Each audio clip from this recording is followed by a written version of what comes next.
Assalamualaikum kepada Encik Badrul. Saya Fazianti binti Angah Muhammad Zaini daripada kohort 3 April 2021.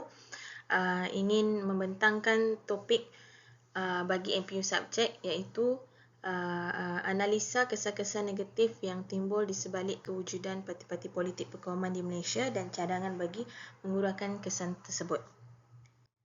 Okey, sebagai pengenalan,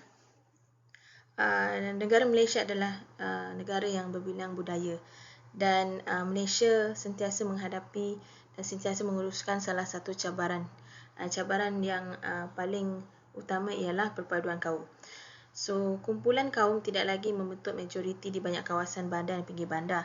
And then, kaum yang majoriti dan minoriti apabila melihat peratusan penduduk setiap kawasan perumahan, tetapi realitinya adalah suka untuk mencari kawasan perumahan yang hanya kaum tertentu saja yang tinggal di situ.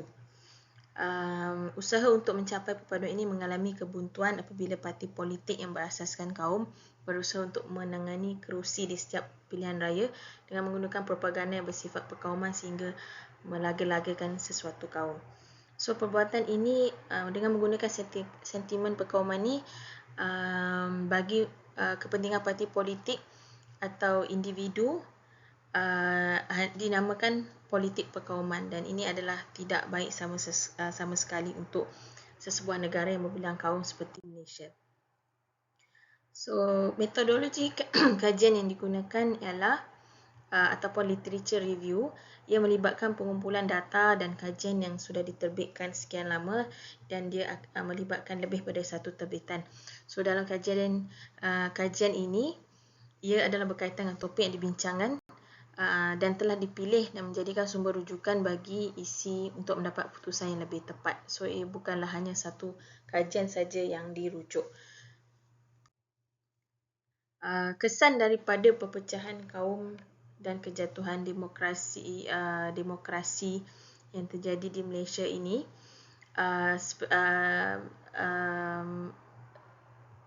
terutamanya yang berasaskan perkauman atau biasanya dikenali sebagai politik perkauman. Walaupun dalam pemerintahan Malaysia yang menunjukkan integrasi pelbagai parti politik kerana kita ada pelbagai kaum di Malaysia, sebagai contoh, parti politik masih menyatakan aspirasi dan tuntutan kaum tertentu. Tujuan sebenar parti politik adalah terutamanya yang berasaskan perkauman adalah untuk memperjuangkan dan menyatakan hak dan suara rakyat berbilang kaum dan agama. Tetapi sesetengah parti politik ataupun ahli politik telah memutarbalikkan sehingga menggugat semua peraturan yang ditetapkan dan untuk memenuhi kehendak mereka sendiri.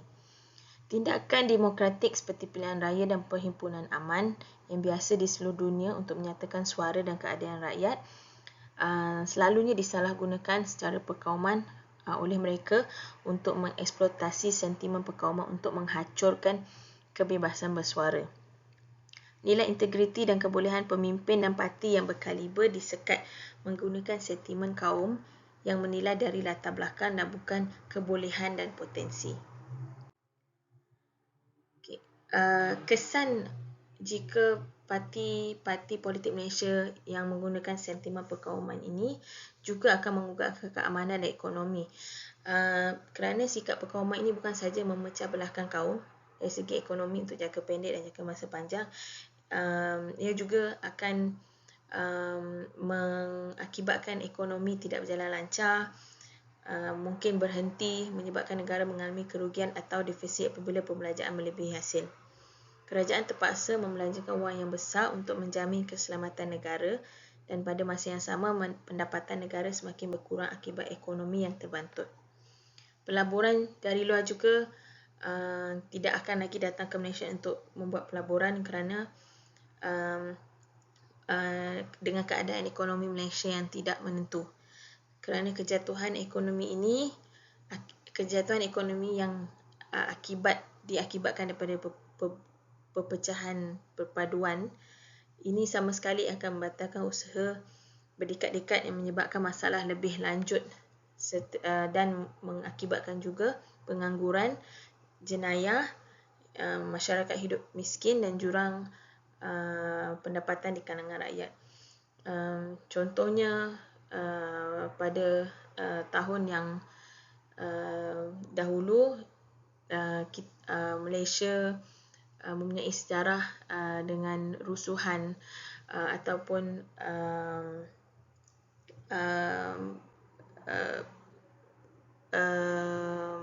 di mana ada satu parti dinamakan Bersih telah membuat perhimpunan aman yang menyatakan tidak puas hati terhadap sesuatu ahli politik, dan ini sedikit sebanyak tercetusnya juga perkauman ataupun perbezaan pendapat terhadap apa yang terjadi pada masa itu. Dan Malaysia telah mengatasi masalah itu dengan secara cepatnya, kerana itu sama sedikit sebanyak telah menyentuh tentang keamanan dan perkauman dan juga agama bagi sesetengah kaum. Okey.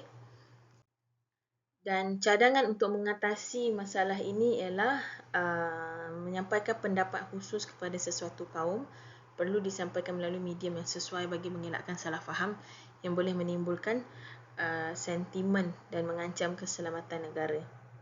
Ahli politik seharusnya memainkan peranan penting dalam pembangunan masyarakat tanpa menyebelahi parti politik yang hanya mementingkan kepentingan sendiri dan menjalankan tugas dengan amanah dan saksama. Penciptaan parti kolektif adalah masuk akal untuk menghimpunkan parti politik yang berbeza walaupun setiap daripada mereka adalah parti perkauman. Salah satu contoh ringkas yang kita boleh uraikan tentang parti yang berdasarkan perkauman tetapi mereka memperjuangkan konsep yang sama, iaitu mengatasi masalah rakyat, masalah-masalah rakyat yang berlaku dan juga menyatukan hubungan kesemua kaum di Malaysia. Sebagai contoh, Barisan Nasional adalah satu parti yang besar yang terdiri daripada kaum Melayu, India dan Cina. Dan ini juga dikhususkan kepada kaum Melayu, iaitu UMNO. Kaum Cina adalah MCA dan kaum India adalah MIC. Mereka adalah salah satu contoh yang parti berdasarkan perkauman tapi mereka memperjuangkan satu tujuan yang sama, menyelesaikan masalah rakyat, memperkuatkan lagi hubungan di antara kaum tanpa tanpa melibatkan sentimen agama dan juga kaum. Dan juga perciptaan parti kolektif ini adalah masuk akal untuk menghimpunkan parti politik yang berbeza. Ini adalah dikatakan salah satu contoh ialah parti Barisan Nasional. Kesedaran berita palsu sentimen anti perkauman perlu disemak dari masa ke semasa.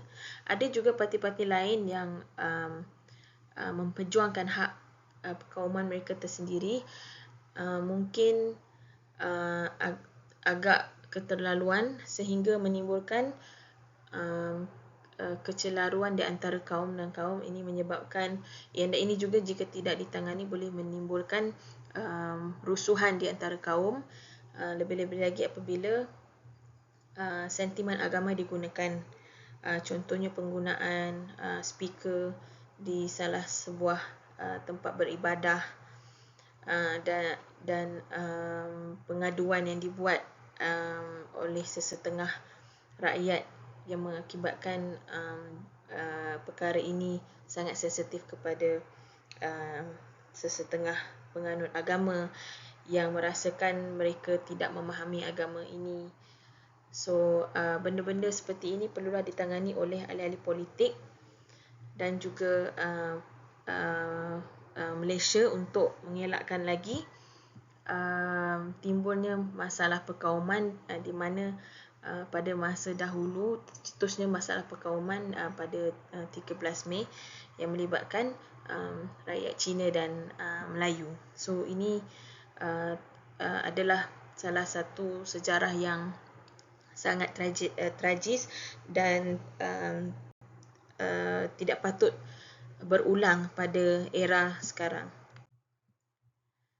Secara rumusannya, politik perkauman yang merenggangkan hubungan antara etnik ini adalah sangat